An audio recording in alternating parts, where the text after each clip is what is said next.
Jadi hari ini kita belajar bahasa jurnalistik. Bahasa jurnalistik itu apa sih? Gitu ya. Yaitu ya bahasa. Kalau jurnalistik Indonesia berarti bahasa Indonesia. Kalau jurnalistik berbahasa Inggris ya berarti berbahasa Inggris. Tetapi bahasa jurnalistik itu adalah bahasa yang mungkin kurang lebih bentuknya bukan puisi, gitu ya. Nah, puisi itu bukan bahasa jurnalistik, gitu. Bahasa yang dipergunakan media untuk memberitakan suatu fakta. Nah, itu bahasa jurnalistik lah, kurang lebih seperti itu.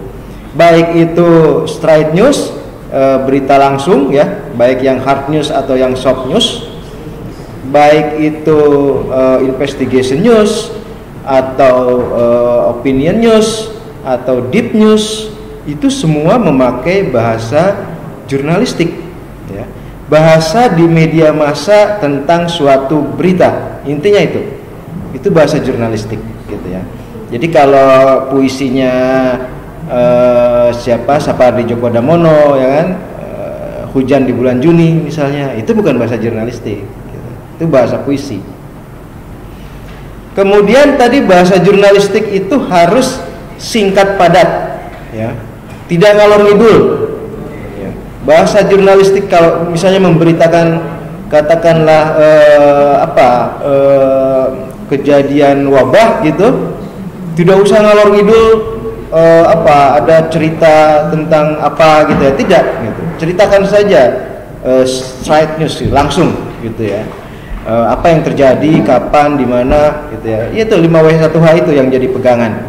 Jadi di dalam pemberitaan itu biasanya terbagi ke dalam teras, kemudian isi ya, dan terakhir kesimpulan.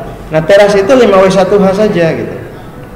5W1H, kemudian isi itu pendalaman dari 5W1H, dan itu tidak ngalor ngidul ya. Kemudian tidak menggunakan bahasa yang hiperbol. Kita tahu banyak penulis yang suka menulis dengan gaya bahasa hiperbol. Kalau zaman beberapa waktu lalu itu misalnya ada beberapa penulis filsuf ya, itu hiperbol sekali bahasanya gitu. Bahasa hiperbol itu bahasa misalnya yang dalam satu kalimat itu bahkan bisa satu paragraf gitu. Satu paragraf itu satu kalimat gitu. Itu hiperbol, dijelaskan apa kemudian dijelaskan lagi, dan itu kita dibuat bingung oleh itu. Nah, bahasa jurnalistik itu bukan bahasa yang begitu.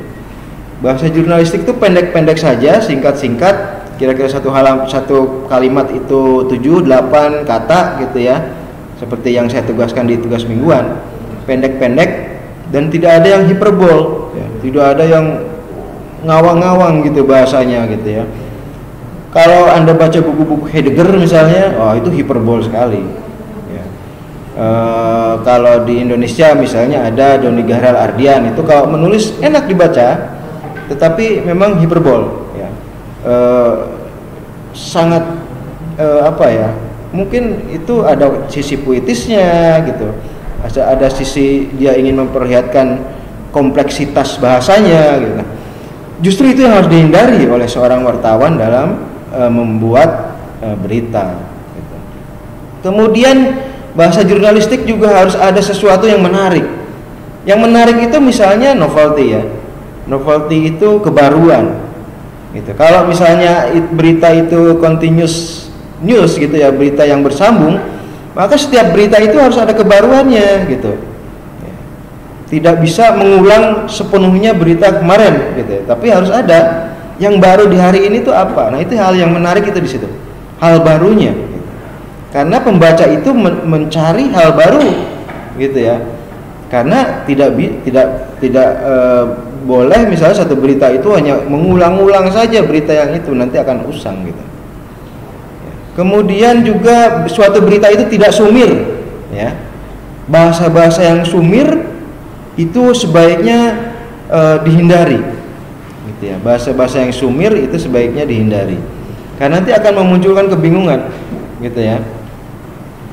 Misalnya ideologi Islam dalam kurung gitu ya, tidak kemudian bisa menjadi ideologi bangsa Indonesia. Nah, itu yang benar yang mana, yang tidak bisa atau yang bisa gitu. Nah, hal-hal sumir itu nggak boleh terjadi dalam suatu berita, harus jelas gitu, bahwa ideologi bangsa Indonesia adalah Pancasila, titik gitu ya. Ideologi lain harus katakanlah dihindari, gitu ya. Seperti itu. Gitu ya. Selama NKRI ada, maka ideologi yang dianut bangsa Indonesia adalah Pancasila. Harus yang jelas-jelas, itu bahasa jurnalistik. Gitu ya. Kemudian suatu berita juga tadi ada prinsip-prinsip retorika itu ya. Harus ada kronologinya. Ini kapan nih, terus bagaimana kejadiannya, gitu ya. Kemudian tadi kejelasan, tidak ambigu, tidak sumir, gitu ya. Kalau berita yang ambigu itu nanti malah akan menyesatkan. Nah, wartawan itu harus menghindari hal-hal yang menyesatkan seperti itu. Kemudian prinsip ekonomi, ya tadi singkat, ya, tetapi pesannya itu sampai. Singkat tetapi pesannya itu sampai. Kemudian juga ada aspek sebab akibat, gitu ya. Sebab akibatnya itu harus berurut, gitu ya. Misalnya karena kurang tegasnya pemeriksaan di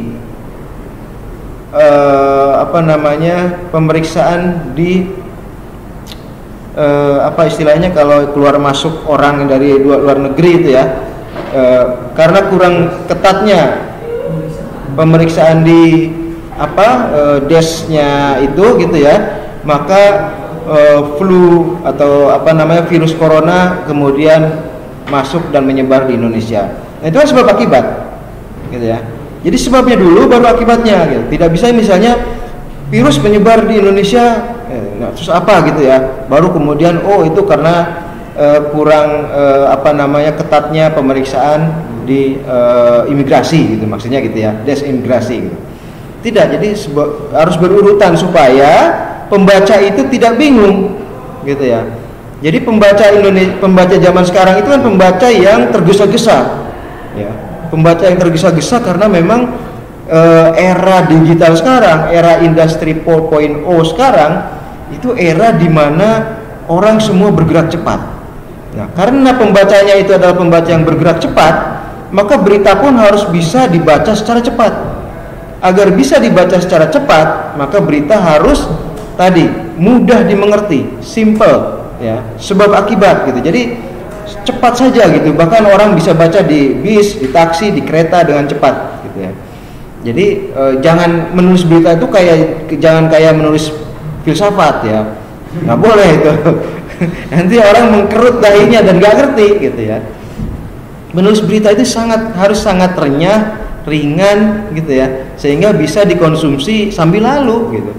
Bahkan sambil berdiri di pintu kereta, gitu, ini terbaca, gitu ya. Seperti itu. Kira-kira harus, pokoknya semakin mudah dibaca, dimengerti, semakin baik, ya. Nah, biasanya yang semakin mudah dimengerti itu justru prosesnya yang sulit. Karena si wartawan harus mencari rangkaian bahasa yang mudah, dan itu sulit, gitu. Jadi suatu berita yang ringan itu malah pekerjaan wartawannya berat, gitu ya. Kemudian tadi disinggung tentang penyimpangan bahasa jurnalistik, ya. Tadi penyimpangan morfologis, ya, penyimpangan judul misalnya, kemudian sintaksis, ya, kesalahan penulisannya, kosakatanya.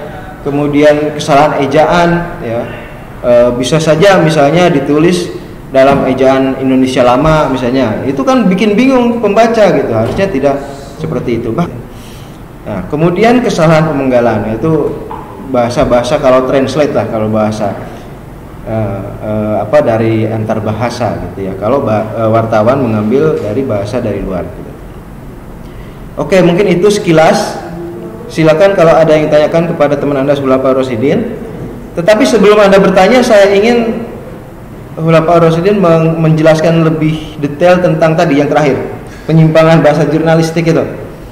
Nah, dikasih contoh. Tadi kan belum dikasih contoh. Jadi supaya teman Anda bisa mudah, Anda pun presentasikannya harus dengan mudah, gitu ya, harus dengan jelas, tidak ambigu, tidak sumir, gitu ya. Silakan, ada 1, 2, 3, 4, 5, kasih contoh semuanya. penyimpangan yang harusnya dihindari oleh wartawan ya. Ya? Penulisan, Pak. Penulisan. Pemenggalan kata itu terkait dengan penulisan. Jadi seharusnya dipenggal tapi ini dilangsungkan gitu ya. Atau yang seharusnya dilangsungkan ini dipenggal gitu ya. Terima kasih misalnya. Terima kasih itu kadang disambung, ada yang nyambung itu padahal seharusnya kan ada spasi gitu ya. Nah, masalah-masalah pemenggalan kata itu yang seharusnya lebih diperhatikan dalam penulisan. Nah, biasanya itu pekerjaan redaktur tuh. Kalau wartawan lolos, nah redaktur yang secara istilahnya itu secara editorial. Itu pembetulan secara editorial gitu. Oke, silakan ada yang tanyakan kepada teman Anda.